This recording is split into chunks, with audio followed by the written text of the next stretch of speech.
tanta cosa. No sabemos disfrutar la vida. Y pues luego estamos quejándonos de que, ay, esto es lo otro.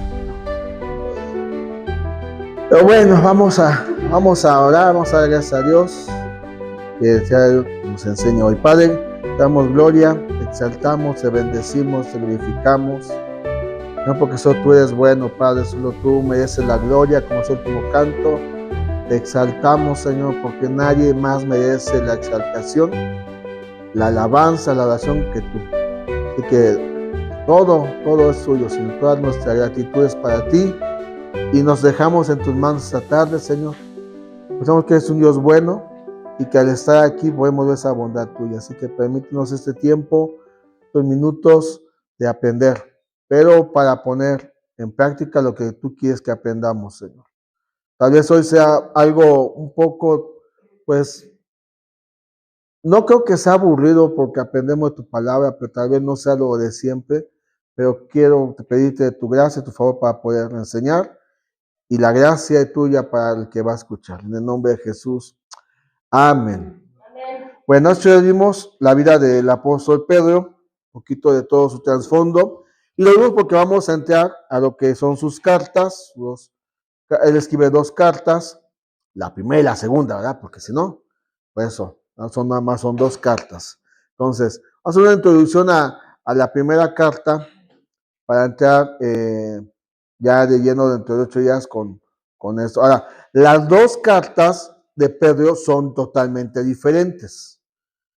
Son cosas que enseñan una y otras enseñan en la otra. Así que vamos a recordar un poquito de lo que hemos aprendido sobre esta sección. De acuerdo que la Biblia se divide en 2 grandes partes, Antiguo y Nuevo Testamento. El Antiguo Testamento está dividido en 5 partes: Pentateuco, libros históricos, libros poéticos, profetas mayores, profetas menores. La gran mayoría, así como lo conocemos. Algunos solamente hablan de 4, uniendo los profetas en un solo, voy a usar el término, en un solo paquete. Y después tenemos el Nuevo Testamento, que también está dividido en 5, los evangelios, el libro histórico que es Hechos. Después tenemos todas las cartas paulinas, las cartas de Pablo. Tenemos las cartas generales, que son las que estamos viendo, y tenemos el libro profético que es Apocalipsis. Así que vamos un poquito sobre esta parte de las cartas generales. No sé si tienen ahí unas imágenes, amor. Ahí, vale, a ver si están ok, a ver qué sigue. Ok, primera parte de lo que hemos visto en las cartas generales es que la carta de Santiago y esta primera carta del apóstol Pablo son cartas prácticas. Enfatizan la vida cristiana. No traen nada de teología como tal o cosas profundas, son cosas prácticas. Como, pues sí, hábleme algo de Santiago, algo que se acuerden de Santiago. Algo que digan, me acuerdo que Santiago habló de esto. O aprendí esto de Santiago.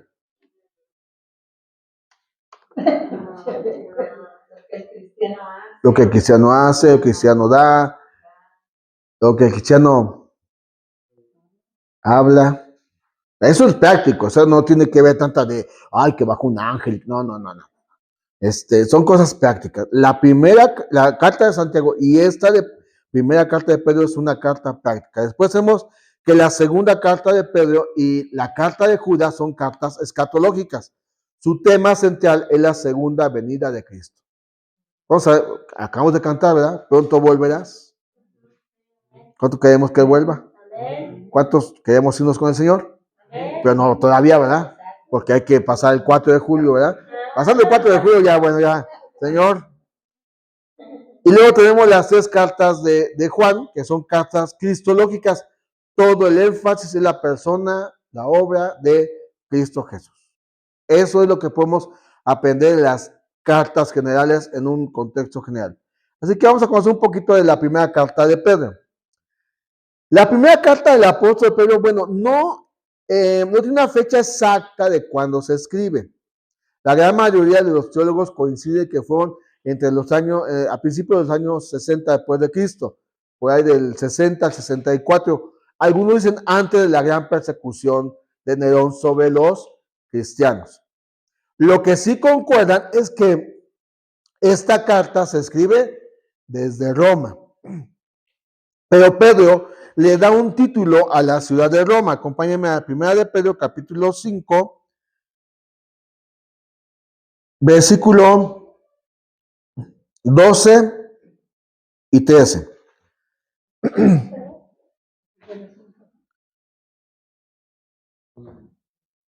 Dice, por conducto de Silvano, a quien tengo por hermano fiel, os he escrito brevemente, amonestándoos y testificando que esta es la verdadera gracia de Dios en la cual estáis. La iglesia que está en Babilonia, elegida juntamente con vosotros, y Marcos, mi hijo, os saluda. Roma, ¿por qué le da Pedro a la iglesia de Roma el título de Babilonia? Bueno, Roma era una ciudad caótica. Se le llama Babilonia figurativamente por la conducta pagana que tenía. O sea, si hoy estamos viendo cosas feas en nuestra sociedad, en Roma era algo, pero de verdad era algo extremo. Y le llaman Babilonia porque, si usted recuerda, hay una ciudad llamada Babilonia en la cual estuvo un joven, bueno, tres jóvenes, muchos jóvenes, pero hablando de tres específicamente, uno que vivió en Babilonia. ¿Usted se acuerda quién era ese joven? Tiene un nombre muy común para los cristianos. Muy común. Les encanta ponerle así. No. Antiguo Testamento. Antiguo Testamento no había Juanes todavía. Había uno que otro, pero había un joven con tres amigos, entre otros muchos jóvenes, que fueron llevados cautivos por el pecado, ¿no? Que es por ahí el asunto. Bueno, no es José, pero es uno ahí que también fue parecido a José. Con llevados cautivos por el pecado del pueblo, Dios envió al imperio babilónico a llevar cautiva a Jerusalén. Con ellos, entre ellos, el rey dijo: escógeme a jóvenes cocos, o sea, sabios. Daniel. Y en Babilonia vivió Daniel. Pero, como dicen por ahí una frase muy coloquial, pero Babilonia no estaba en el corazón de Daniel. O sea, Daniel marcó una diferencia entre todo el paganismo que había en Babilonia. Él no se contaminó, o sea, él decide no contaminarse, él decide no practicar las cosas que practicaba Babilonia, aunque era cautivo. Y por eso Dios le dio la gracia de que no sufriera lo que otros sufrieron. Entonces, Pedro llama a Roma Babilonia por el comportamiento que vivió Babilonia. Era una ciudad también con muchos desmanes, muchas cosas horrorosas que practicaban. Y Roma, pues era así. O sea, la historia universal nos habla que Roma, siendo un imperio poderoso, fuerte, conquistador, socialmente era de lo peor.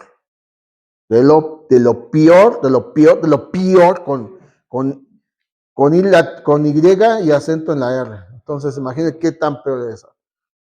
Entonces, Pedro le está escribiendo a la iglesia, o está en la iglesia, que dice, la iglesia que está en Babilonia, o sea, la iglesia que está en Roma, la elegida juntamente con vosotros, y Marcos, mi hijo, saluda. O sea, ahí Pedro, podemos ver de dónde está escribiendo. Ahora, no es que él haya escrito con puño y letra, dice en el versículo 12, por conducto de Silvano, a quien tengo por hermano fiel. Este Silvano era como Pablo. Pablo, cada carta que enviaba, alguien le estaba escribiendo. Porque Pablo creo que tenía muy fea letra, me imagino yo. Entonces le decía: oye, no tienes bonita letra, escribe esta carta a los Gálatas, y escribe esta carta a Éfeso, y escribe esta carta para acá. Entonces, Silvano, que era un compañero de Pedro le dice: ¿sabes qué? Voy a mandar una carta a una región, a los hermanos cristianos, sobre estos asuntos. Entonces, ayúdame, yo te dicto y tú escribes. Hay una serie que, pues no, la he visto muy poquito, la verdad. Se llama Los Elegidos o The Chosen. Y hay escenas que nada bíblicas, que son, no se tienen nada que ver con la escritura, pero la gente no sé por qué dice, ay, es muy bonito, pero cuando Jesús da el sermón del monte, él no prepara el bosquejo, él lo empieza a predicar de su corazón. Y hay una escena donde está, me parece que es Mateo, el personaje de Mateo, que le está diciendo, como que Jesús está ensayando el bosquejo. Como que les voy a decir esto y como el otro, no, eso no se lo digas porque se van a ofender. Ay, sí, ¿verdad? Como que cámbialo aquí. Nada que ver. O sea, Pedro escribe una carta a los hermanos que estaban empezando a sufrir persecución. Recuerden, Pablo fue un perseguidor de la iglesia, de parte de los judíos. La iglesia del libro de los Hechos sufre la persecución de los judíos porque habían dejado sus tradiciones. Pero después, Roma empieza a perseguir a los cristianos. Empieza, y no, ay, te quito el trabajo, no, empezaba o con cosas más serias. Entonces, por ahí algunos comentaristas dicen que si fue en el año, por entre los 60, 64, es cuando la iglesia empieza a sufrir la persecución por el gobierno. En el 64, según algunos comentaristas, es cuando Nerón desata toda la ira contra la iglesia. Es ahí donde sabemos, históricamente hablando, del famoso Coliseo Romano. Entonces, Pedro le está empezando a preparar con esta primera carta. No de las cosas futuras, sino de cómo tienen que vivir en su tiempo. A pesar de todos los males que puedan estar enfrentando, Pedro les da un mensaje que aún hoy en día necesitamos seguir meditando sobre cómo tenemos que comportarnos como sociedad, en la sociedad, como iglesia. Entonces, vamos a Pedro, 1 Pedro capítulo 1. Es el típico la típica presentación del apóstol, como todo lo demás. Versículo 1, Pedro, apóstol de Jesucristo. Pregunta, ¿quién le dio el título a Pedro? Mismo Jesucristo. Recuerden que cuando él llama a los 12, llamó así a 12 discípulos, a los cuales después llamó apóstoles. Porque hoy en día uno se levanta, cualquier persona se levanta y dice, ya soy apóstol. Ni se congrega ni ora, pero ya se siente apóstol. Y son los que están en la internet y son los que dicen cosas que ni ellos mismos se imaginan. Pues hay que tener cuidado. Aquí Pedro se presenta apóstol de Jesucristo. Él le dio el título. Entonces, los destinatarios, ¿para quién va dirigida esta carta? Dice Pedro, apóstol de Jesucristo, a los expatriados de la dispersión en el Ponto, Galacia, Capadocia, Asia y Bitinia. En la versión Dios habla hoy, dice de esta forma este versículo número 1. Pedro, apóstol de Jesucristo, saluda a los que viven esparcidos fuera de su patria, en las provincias de Ponto, Galacia, Capadocia, Asia y Bitinia. Los expatriados eran esa gente, cristianos que habían sido expulsados de sus pueblos por causa de su fe. Algunos dicen que estos expatriados son parte de aquellos 3,000 personas que escucharon el primer mensaje de Pedro en Hechos capítulo 2. ¿Te recuerda, verdad? Hechos 2, ¿verdad? Y si no, vamos a leerlo. No me pierda Pedro, no me pierda la primera. Vamos rápido a Hechos capítulo 2. Solamente vamos a leer algunos versículos del capítulo 2.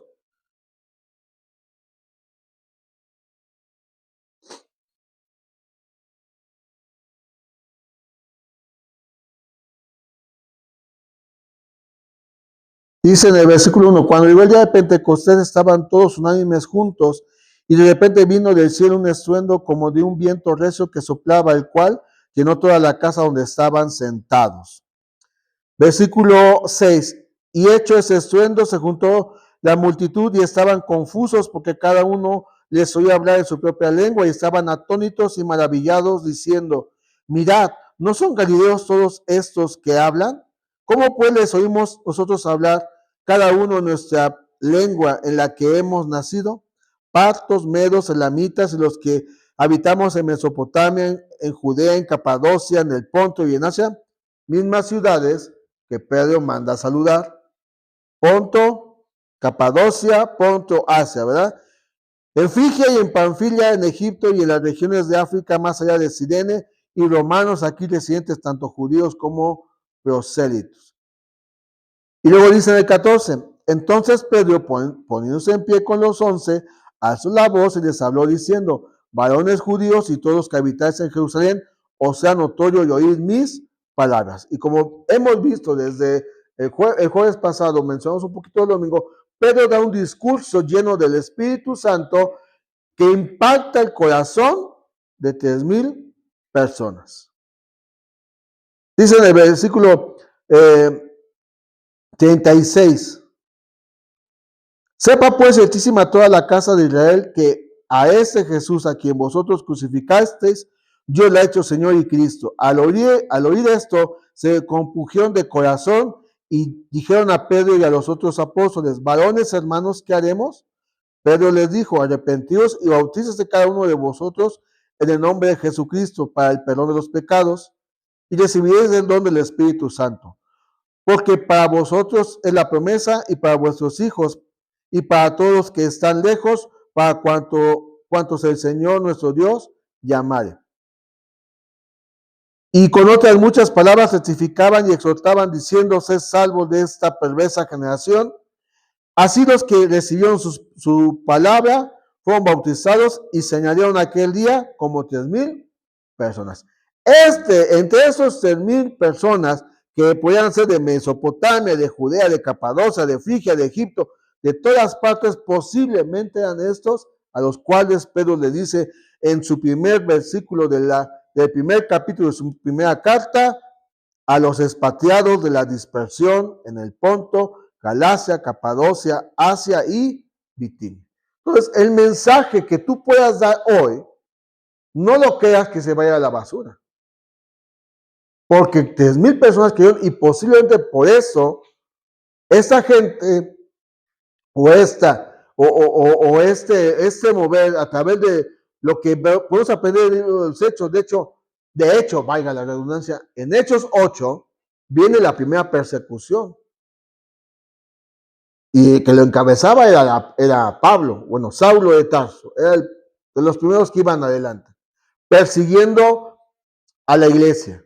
De hecho, Hechos 9, versículo 1 dice que Saulo aún estaba respirando amenazas de muerte. O sea, era tanto el coraje que tenían en aquellos tiempos las personas que estaban viendo cómo su familia, su amigo, su compadre, la gente que creció en la religión judía, estaban volteando hacia el cristianismo, hacia Cristo, y les daba tanto coraje, que, o te arrepientes, o dejas eso, o te desheredo, o a ver qué haces.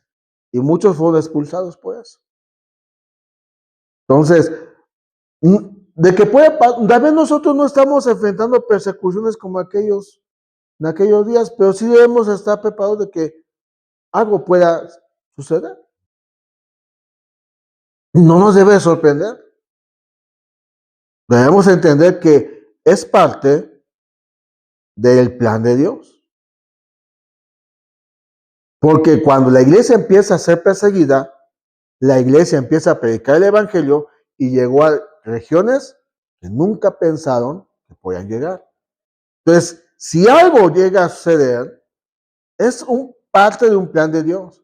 Porque la persecución no detuvo el avance del evangelio.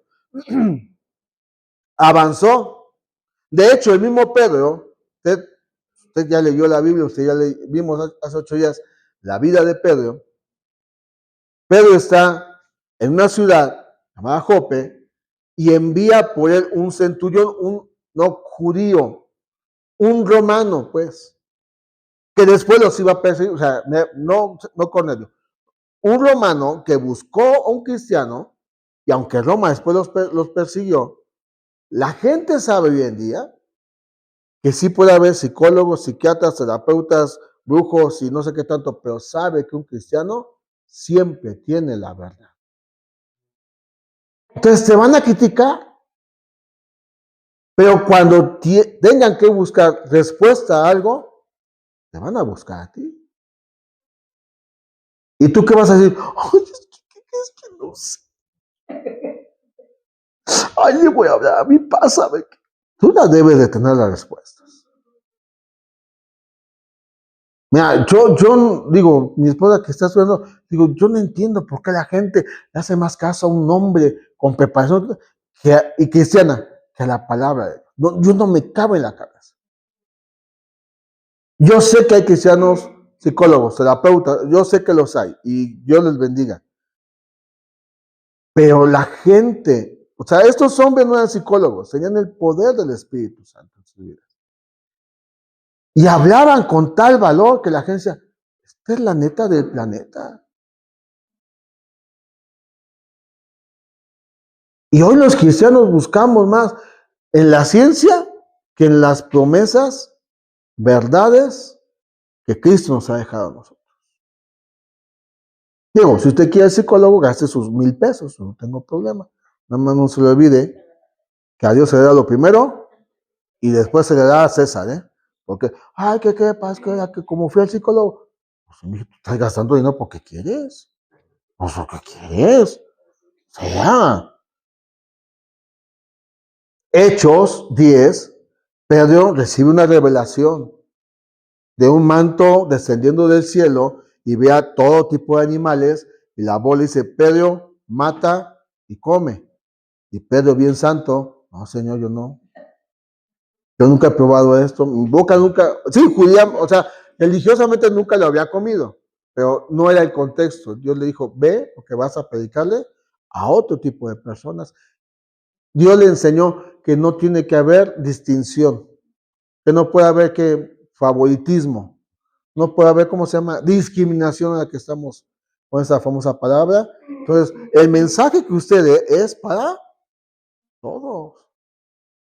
Aunque traiga falda y barba, háblele de Cristo. Aunque digas que el hombre no sirve, pues te voy a hablar del único hombre que te va a sacar adelante, que es Jesucristo. Porque, ay, ¿cómo le voy a decir? Lo mismo. Ahora te dejan de hablar en el trabajo porque sea cristiano. No, gracias. Gracias, gracias. Porque algún día te van a buscar. A veces para probarte, a ver si es cierto que es muy cristiano. A ver si, que ya se bautizó. A ver si es cierto. A ver si es cierto. Y viene y déjame para. Creo que el pastor tiene que dejarte 3 días ahí sumergido. Entonces, la gente nos va a buscar. Y Pedro le escribe a personas que estaban, no lo estaban pasando muy bien. Pero por eso, el propósito de la carta, de esta carta a estas personas, regresando a capítulo 5 de Primera de Pedro, al versículo 12, que ya lo leímos, aquí está el propósito por el cual se escribe esta carta. Ese es el propósito. Por conducto de Silvano, a quien tengo por hermano fiel, os he escrito brevemente, amonestándoos y testificando que esta es la verdadera gracia de Dios en la cual estáis. Entonces, obviamente, la carta tiene un mensaje de corrección para las personas que no estaban viviendo o que su fe se había menguado por causa de persecución, pero les da un mensaje que los anima, que los ubica y que les dice, esta es la verdadera gracia de Dios. Que a pesar de que tú estés enfrentando, Dios está contigo. A lo mejor no es una persecución como esos tiempos, pero hay muchas formas en las cuales se sufre en la vida, ¿sí o no? Muchas formas de las cuales sufrimos. De hecho, Pedro dice que nuestra fe tiene que ser sometida a prueba. O sea, de hecho, lo dice en el versículo 6 y 7 del capítulo 1 de esta primera carta. Tu fe tiene que ser sometida a fuego. Ahora, el fuego, para que un metal tan duro como el oro, yo no sé qué, lo vamos a ver en chicas, qué tanta intensidad debe de tener.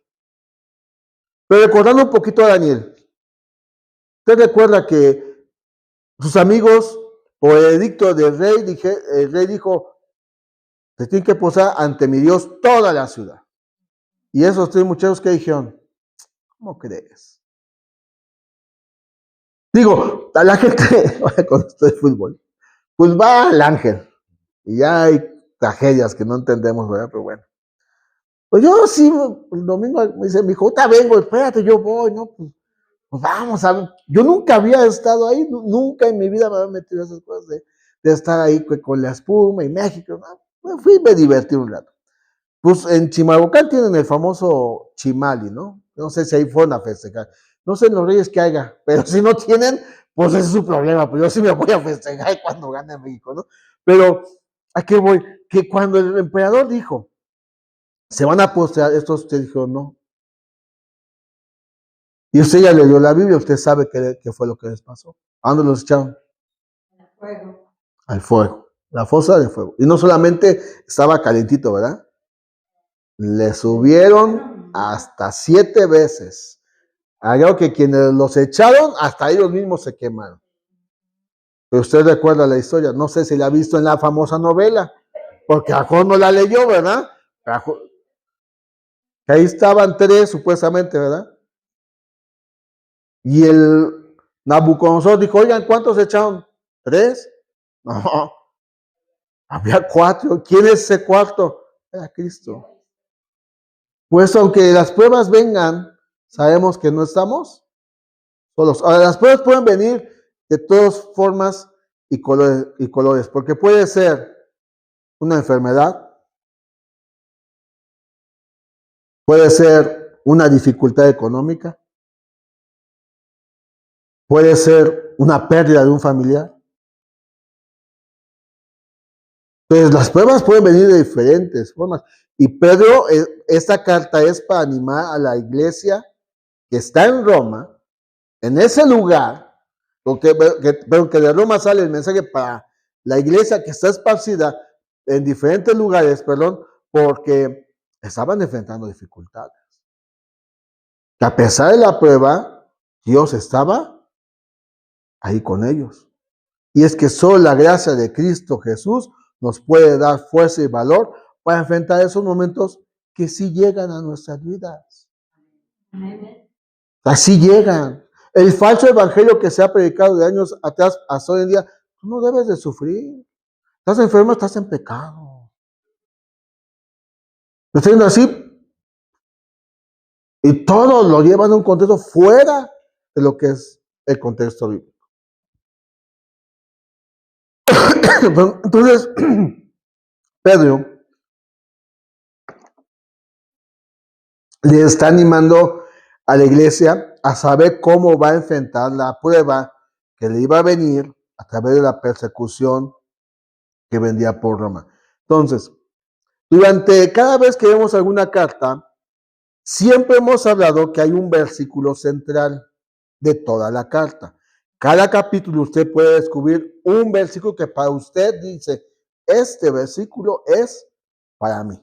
Pero en el contexto de toda la carta, hay un versículo que resalta, o hay un versículo que debemos tomarlo como el central de toda la carta, y ese está en el capítulo 2, versículos 9 y 10 de la primera carta de Pedro. Dice el versículo 9 y 10.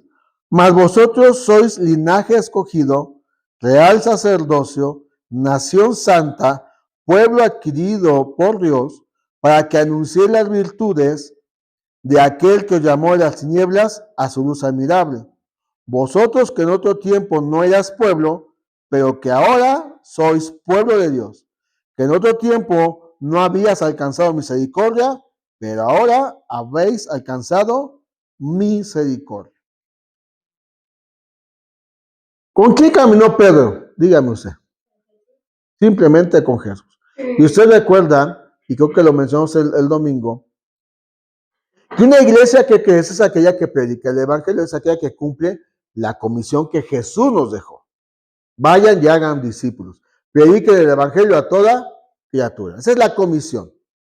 Y Pedro como que lo vuelve a tomar la instrucción de Jesús en otras palabras. Dice en el versículo 9, para que anuncie las virtudes de aquel que os llamó de las tinieblas a su luz admirable. O sea, lo que tiene que hacer la iglesia es anunciar la luz de Cristo, el evangelio, la esperanza de vida, la salvación que encontramos en Cristo.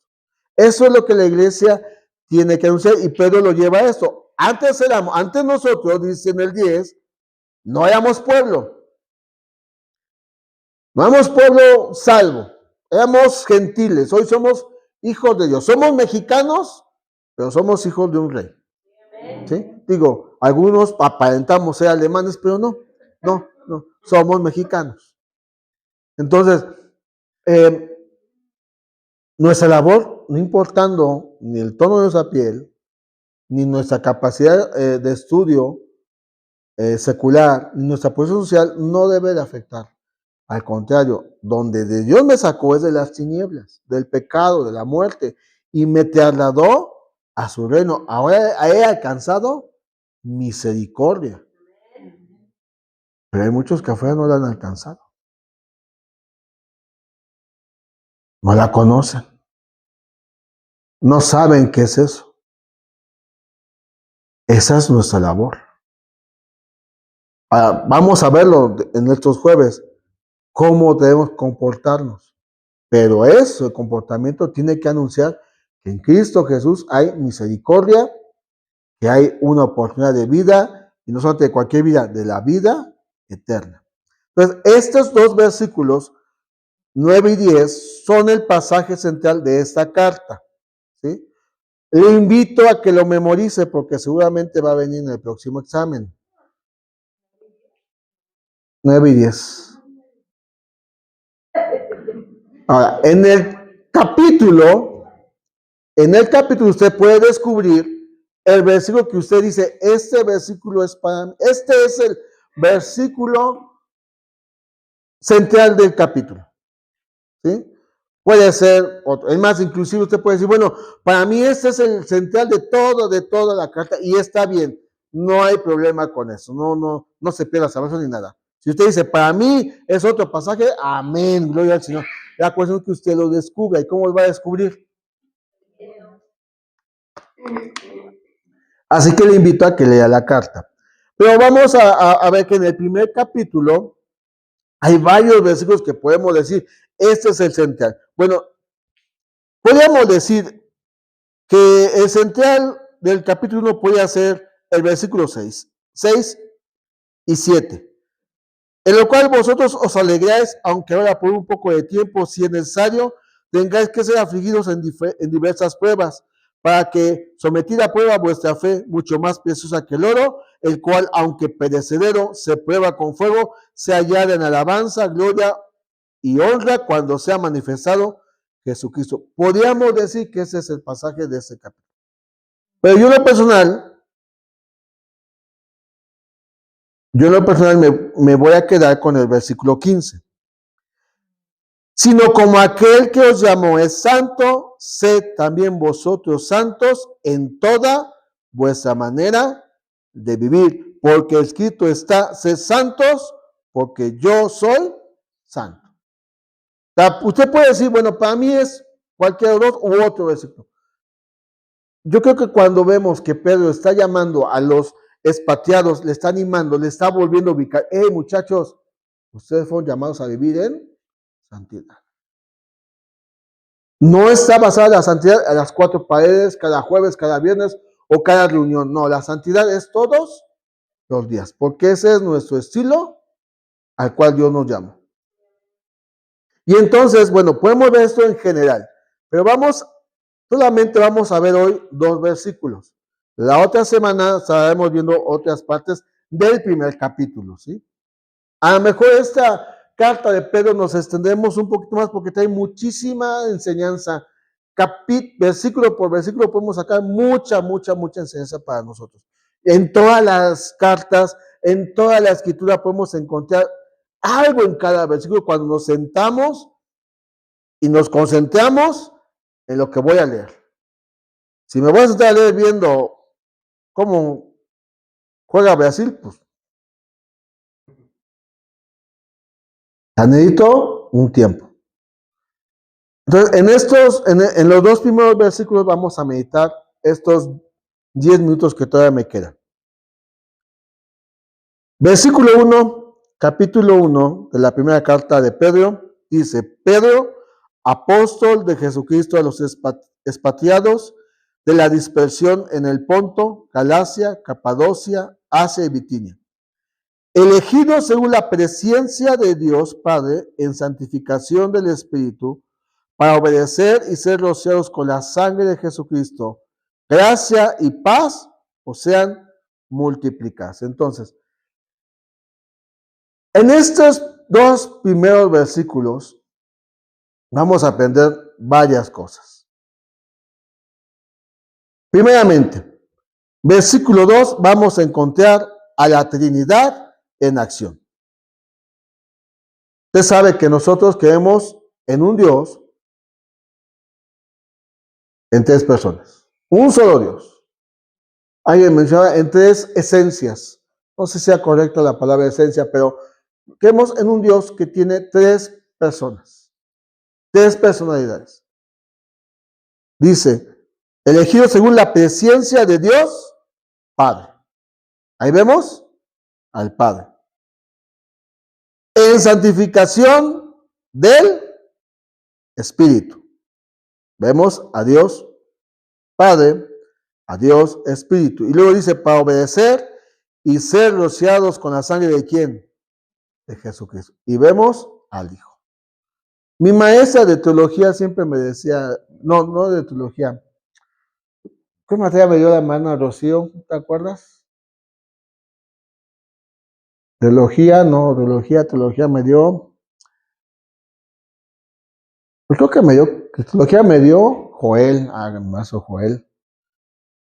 Pero la hermana Rocío, la pastora Rocío, siempre nos decía eso. Cuando usted vea en su Biblia, Padre, Hijo y Espíritu Santo, ahí está la Trinidad. Y siempre nos enseñaba, márquela con un triángulo. Porque la palabra Trinidad no está en la Biblia. Pero sí está la función de la Trinidad en la Biblia. Entonces, cuando se menciona el Padre, Hijo y Espíritu Santo, siempre nos recordaba, póngale un triángulo ahí, porque ahí está la Trinidad. Y aquí vemos que el Padre nos eligió, porque aquí vamos a aprender varias cosas. El Padre nos escogió antes que nosotros lo eligiéramos a Él. El Hijo murió por nuestros pecados, siendo aún, obviamente, pecadores. Y el Espíritu Santo obra en nuestras vidas diariamente, no solamente para darnos la salvación, sino para apartarnos para la obra, el servicio de Dios. Si usted no hubiera sido salvo, ¿a quién le estaría sirviendo? Al diablo, al chanclas. Le estaría sirviendo, ¿eh? Pero Dios nos rescató. Por eso Pedro dice que nos sacó de las tinieblas, para que anunciemos las virtudes de aquel. ¿Quién nos sacó? ¿Quién es aquel? Dios. A través del Hijo. Y nos ha santificado, nos sigue santificando todos los días por medio del Espíritu Santo. Y está la Trinidad en acción. Y entonces podemos ver que Dios nos escogió. Y hay cinco verdades fundamentales para el cristianismo en el versículo 2. La elección dice, elegidos según la presencia de Dios Padre. La elección, Dios nos escogió como lo hizo con Israel. Dios llamó un hombre llamado Abraham, le dijo, te voy a bendecir y sean benditas en ti todas las naciones de la tierra. Y de ahí, de ese hombre, de esa mujer anciana, de esa promesa, nace una nación llamada Israel. El Israel bíblico. ¿Sí? Ya el Israel hoy es otra cosa. Pero el Israel bíblico, Dios lo eligió. De hecho, ellos ni sabían qué onda hasta que el pasar de los años, de cómo Abraham le habló a Isaac, Isaac le habló a Jacob, que Dios le cambia el nombre a Israel, las 12 tribus y todo lo que conocemos en el Antiguo Testamento. Dios los eligió. Y esa elección ocurre cuando nosotros nos unimos a Cristo por medio del arrepentimiento. Cuando nosotros le conocemos, Él entonces te elige con un propósito y para sus propósitos. Antes no, antes pues no éramos hijos, bueno, éramos hijos, pero hijos de... Pero hoy somos hijos. Ahora, la presencia de Dios. ¿Qué es la presencia de Dios? La presencia de Dios puede entenderse como el amor eterno de Dios y su propósito para el pueblo que es la iglesia. La presencia de Dios es un atributo exclusivo de Dios. No lo tiene nadie más que Dios. Porque demuestra su soberanía y demuestra su carácter omnisciente. Recuerden que nuestro Dios es omnipresente, omnipotente y omnisciente. Y la presencia que aquí Pedro dice, somos elegidos según el amor, la sabiduría, la soberanía de Dios para su propósito. Y luego dice, elegidos según la presencia de Dios Padre en santificación. La santificación es la vida apartada del pecado. O sea, lo que va a pasar el próximo sábado es una confesión pública de una vida arrepentida, una vida que está confesando que Jesús es su Señor, es su Salvador, que muere a un estilo de vida pecaminoso, de derrota, de destino sin Dios, ahora a vivir una vida en santidad. Entonces, por la gracia de Dios, en las clases que recibo, me enseñan unas cosas tan hermosas que con el favor de Dios algún domingo estaremos compartiendo eso, porque lo que pasa inmediatamente cuando usted recibe a Jesús, son cosas inmediatamente hermosas que Dios nos ha dado. Entre una de ellas es la santidad. Somos santos al momento de recibir a Cristo. Y luego viene el proceso de la santificación, todos. No quiere decir que un día no nos vayamos a enojar. O que por alguna cosa nos lleguemos a deslizar, Dios nos guarde, Dios nos libre. Pero si Pedro, caminando con Jesús, un día se resbaló, lo negó, ¿qué esperamos nosotros? Que caminamos con Jesús cada vez que nos acordamos, ¿verdad? A Pedro caminaba con él y no lo conozco. Puede ser una mala expresión, puede ser un grito que no tiene que ser, puede ser una actitud o un acto que no debe hacer. Bueno, ese es el proceso de la santificación, que nos va a llevar a la glorificación cuando estemos en la eternidad con Dios. Mientras estamos aquí y Dios día a día nos va santificando. Y luego dice, entonces somos elegidos, según la presencia de Dios, Padre, en santificación del Espíritu. Y luego dice, ¿para qué? Ay. Este debe ser un rasgo característico de los hijos de Dios, la obediencia a Dios. Nada de negociar con Dios. ¿Con qué puede ser? Si me está diciendo, apártate de esto que es sucio, pues yo me tengo que, por obediencia a Él. Y Dios dice, ay, deja de ser, ¿qué le gusta? No me diga como usted, no, diga, ¿qué le gusta? Enojón, criticón, regañón, gruñón, avaricioso. ¿Qué más le gusta? Chismoso. Y Dios dice, hey, déjalo por obediencia a Él, porque Él me sacó de las tinieblas a su luz admirable. Ahora tengo que obedecer. Es por amor, es un rasgo característico de los hijos de Dios. Obedecer por amor. Dice, para obedecer y ser rociados con la sangre de Cristo. El otro rasgo es que la salvación es por medio de Jesús. No por nuestras obras, sino por su amor. Y en cierta forma, este es el estilo de vida que todo cristiano debe de vivir. Una vida agradecida por la elección de Dios, una vida en santidad, apartado del pecado, que obedece a Dios y que ha sido y agradece la salvación día a día, lo que Jesús nos ha dado.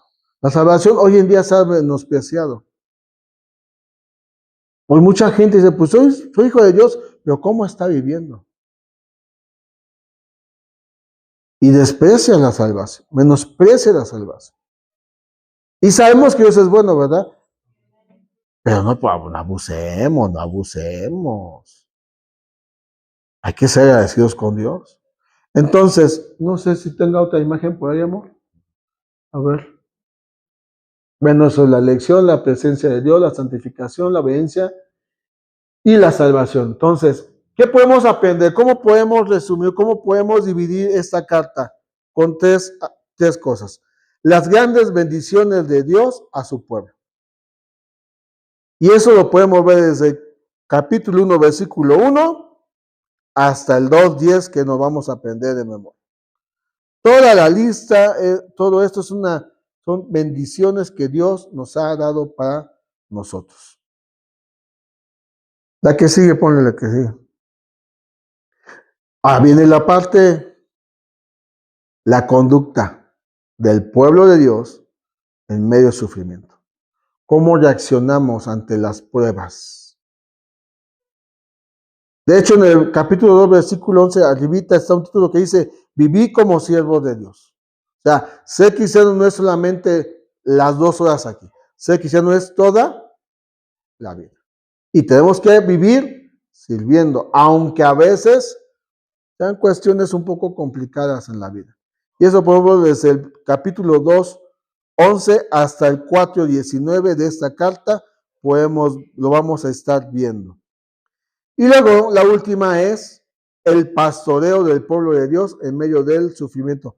Esta parte, pues podemos decir, va dedicada a los hombres y mujeres ministros de Dios, pero que todos podemos aprender algo de cómo pastorear nuestra familia, nuestros hijos, cómo ser como oveja, tal vez podemos aprender, y todo eso lo podemos ver a través de esta carta. Así que rápidamente, así terminamos esta introducción de esta primera carta del apóstol Pedro. Ahora, preparemos nuestros corazones para que cada jueves estemos dispuestos a recibir de Dios algo para nuestras vidas. No solamente para tenerlo aquí, sino para ponerlo en práctica. De eso se trata la vida cristiana.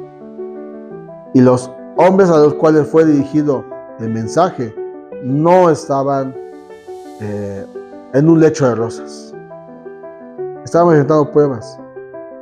Pero Dios en su misericordia inspira a Pedro para decirles unas cuantas cosas que necesitamos aprender nosotros. Así que vamos a orar, vamos a terminar.